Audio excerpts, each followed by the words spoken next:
ने जवाब दे दिया है।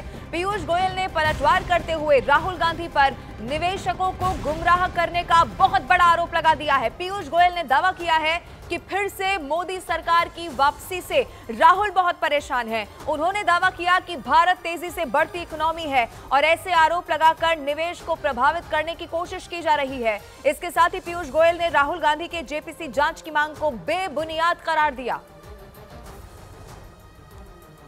तो ये बड़ी खबर आपको बता रहे हैं, कल राहुल गांधी की तरफ से एक बड़ी प्रेस कॉन्फ्रेंस की गई और उसमें बहुत जबरदस्त निशाना साधा गया। प्रधानमंत्री पर भी, गृह मंत्री का भी नाम उन्होंने लिया। अब ऐसे में पीयूष गोयल ने यहां पर पलटवार कर दिया है, निवेशकों को गुमराह करने का आरोप लगाया।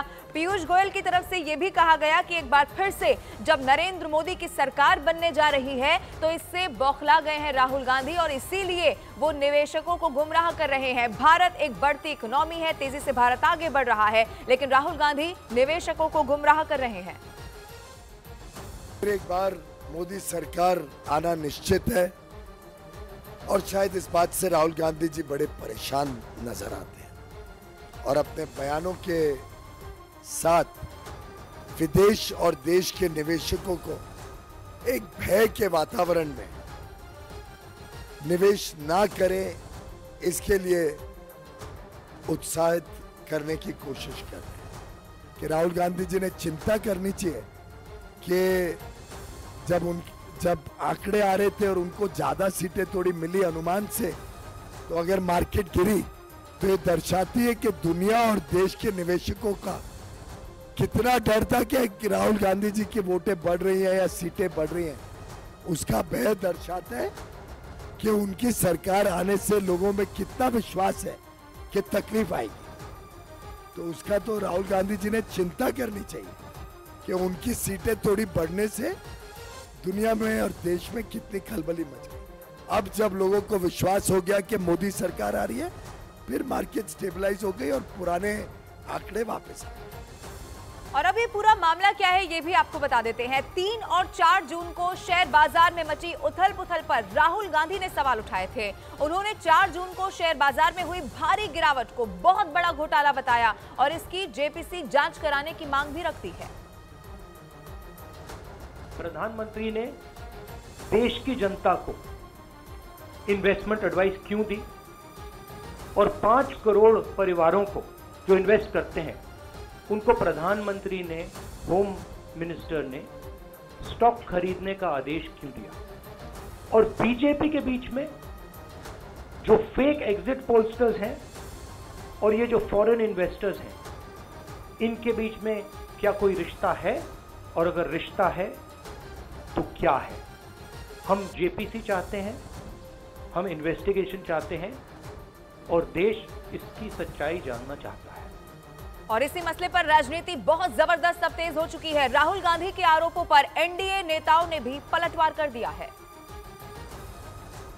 शेयर मार्केट में तो जो लोग लगाते हैं उनका अपना काम है, शेयर मार्केट का, उसका बढ़ता है, कंपनी का मार्केट बढ़ता है, घटता है, ऊपर नीचे जाता है। वो क्या कहेंगे, उनका तो काम ही है कि लोकतंत्र में अगर चुनाव हार गए हैं तो उनको स्वीकार करना चाहिए कि वो चुनाव हार गए। कि राहुल गांधी जिस प्रकार से बेबुनियाद और अनावश्यक बातें करते हैं ये ठीक नहीं है और नरेंद्र मोदी जी के नेतृत्व में जिस प्रकार से देश की अर्थव्यवस्था मजबूत हुई है, दुनिया में भारत 5वीं बड़ी अर्थव्यवस्था बनकर आई है और अब दुनिया में भारत 3री बड़ी अर्थव्यवस्था बनने जा रही है माननीय नरेंद्र मोदी जी के नेतृत्व में। लल्लू सिंह के संविधान बदलने वाले बयान को राहुल और अखिलेश की जोड़ी ने आरक्षण से जोड़ दिया था। इसके बाद अखिलेश का पीडीए यानी पिछड़ा, दलित और अल्पसंख्यक वाला फॉर्मूला भी इससे जुड़ गया था। और फिर इन दो लड़कों की जोड़ी ने यूपी की अपनी हर रैली में यह मुद्दा उठाया था।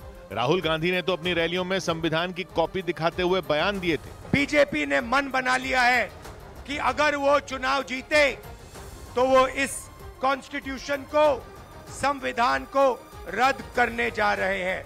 वैसे लल्लू सिंह ने जब संविधान बदलने वाला बयान दिया था तो शायद उन्होंने ये सोचा भी नहीं होगा कि उनकी संविधान बदलने वाली बात यूपी में बीजेपी का बंटाधार कर देगी, क्योंकि इस बार बीजेपी ने 400 पार का नारा दिया था और लल्लू सिंह ने उसी 400 पार के लक्ष्य को पाने के लिए संविधान बदलने की बात कह दी थी। और लल्लू सिंह का ये बयान आने के बाद लोगों ने समझा कि बीजेपी ने 400 पार का लक्ष्य इसलिए ही रखा है कि वो संविधान बदलकर आरक्षण खत्म करना चाहती है। सरकार तो 272 को भी बन जाती है, लेकिन 272 की सरकार संविधान में संशोधन नहीं कर सकती। माना जा रहा है कि लल्लू सिंह के बयान को आरक्षण से जोड़ने की वजह से यूपी में बीजेपी के लिए ऐसा खराब माहौल बना कि 400 पार तो दूर, एनडीए 300 का आंकड़ा भी पार नहीं कर पाया, क्योंकि जिस यूपी की वजह से दिल्ली में सरकार बनती है उस यूपी में एनडीए को 80 में 36 सीटें ही मिली। नतीजा ये हुआ कि इस हार के बाद बीजेपी के सहयोगियों ने भी लल्लू सिंह के खिलाफ मोर्चा खोल दिया। उत्तर प्रदेश में एनडीए के इस खराब प्रदर्शन के लिए लल्लू सिंह के बयान को भी जिम्मेदार ठहराया। यूपी में मंत्री और निषाद पार्टी के अध्यक्ष संजय निषाद ने खुलकर बोल दिया कि संविधान बदलने वाले बयान को विपक्षी गठबंधन ने हाथों हाथ लिया और लल्लू सिंह जैसे नेताओं के बयान को अपना हथियार बना लिया। कुछ दो एक नेताओं ने ये कह दिया कि नहीं आएंगे हम तो संविधान बदल देंगे। संविधान मोदी जी ने उसका बयान देते रहे। बीजेपी के एक और सहयोगी अपना दल एस के नेता और उत्तर प्रदेश में मंत्री आशीष पटेल ने तो लल्लू सिंह का नाम लेकर उनके बयान पर सवाल उठाया। लल्लू सिंह जी जैसे मैं नाम लेके कह रहा हूँ, अनर्गल बयानबाजी ने उनको कहीं ना कहीं नुकसान पहुंचाया है। बीजेपी के सहयोगियों के मुताबिक लल्लू सिंह ने संविधान बदलने के लिए 400 पार करने की बात कहकर बीजेपी को तो नुकसान पहुंचाया ही, एनडीए की बाकी पार्टियों के लिए भी गड्ढा खोद दिया। और अब कंगना रनौत से जुड़ी हुई एक बहुत बड़ी खबर आपको बता दें। चंडीगढ़ एयरपोर्ट पर बीजेपी सांसद और एक्टर कंगना रनौत से बदसलूकी का मामला सामने आया है। कंगना रनौत ने एयरपोर्ट पर तैनात सीआईएसएफ की महिला जवान कुलविंदर कौर पर थप्पड़ मारने का आरोप लगाया और जिसके बाद आरोपी महिला जवान को हिरासत में ले लिया गया।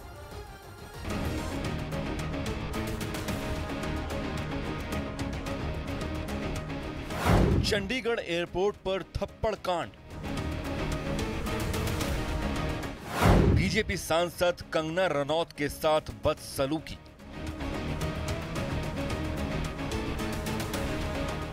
सुरक्षा जांच के दौरान थप्पड़ मारने का आरोप।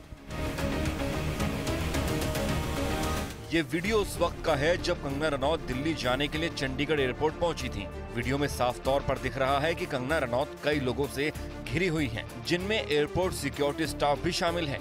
ये वीडियो गुरुवार की दोपहर करीब 3:30 बजे का बताया जा रहा है और उसी वक्त सिक्योरिटी चेकिंग के दौरान कंगना रनौत के साथ बदसलूकी करने और उन्हें थप्पड़ मारने का आरोप सीआईएसएफ की इस महिला कांस्टेबल कुलविंदर कौर पर लगता है।